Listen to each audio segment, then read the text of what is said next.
Jung Hoo Lee from the San Francisco Giants, I think, would be a brilliant fit for the Baltimore Orioles.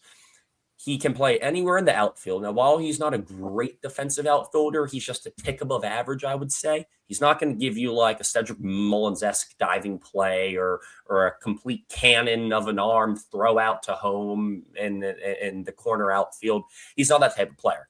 The type of player that he is he's a guy that you can finally bat leadoff and just keep him there at leadoff, or you can bat him in the 6-hole, where he has been brilliant this year. But Jung Hoo Lee is one of those players that is a lefty. He's going to make contact. I think he has the 4th highest in-zone contact rate in the league.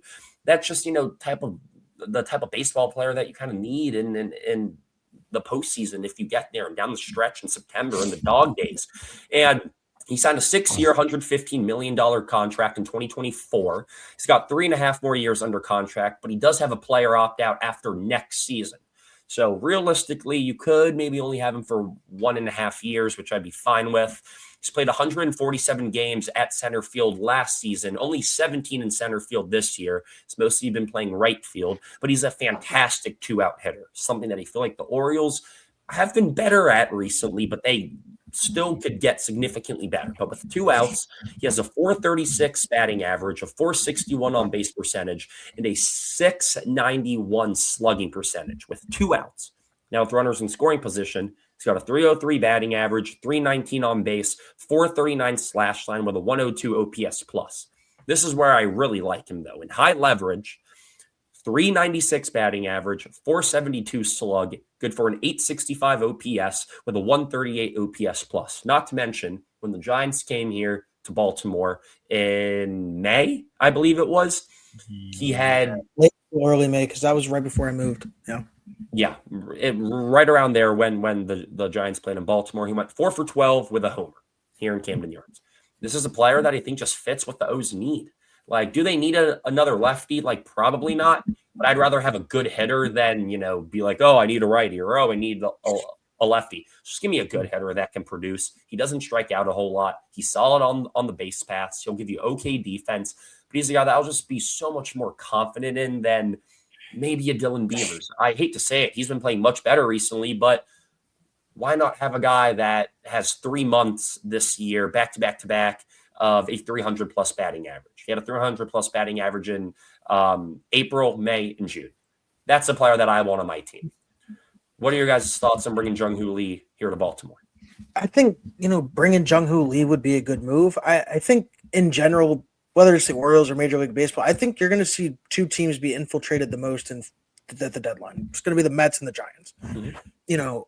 You can look at the Giants, and I think Jung Hoo Lee, he would bring the versatility to play center field. He's a guy that gets on base, and I think that's a great spot. But I also question, I think, like you said, the need of a left-handed outfielder.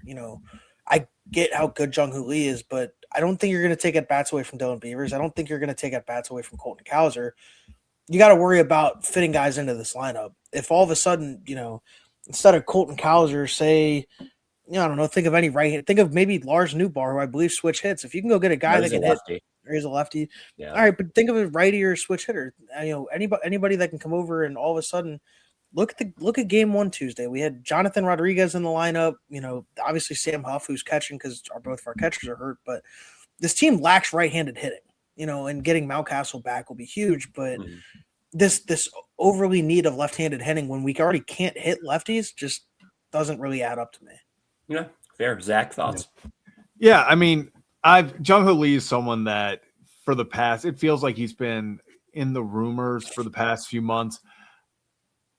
It's going to depend in my eyes if they do move off Taylor Ward, just because they are committed to Taylor Ward. It seems like being in the one spot, in the leadoff spot. I love Lee's game. I think he's a really freaking good player. And he's someone like, if they make the move for him, I'd be ecstatic. Obviously, really? I think a lot of teams are going to be making that call, and especially, he's got 3 years left. I don't know if the Giants don't have to trade him. I don't know if they do. I think they're going to kind of name their price for him.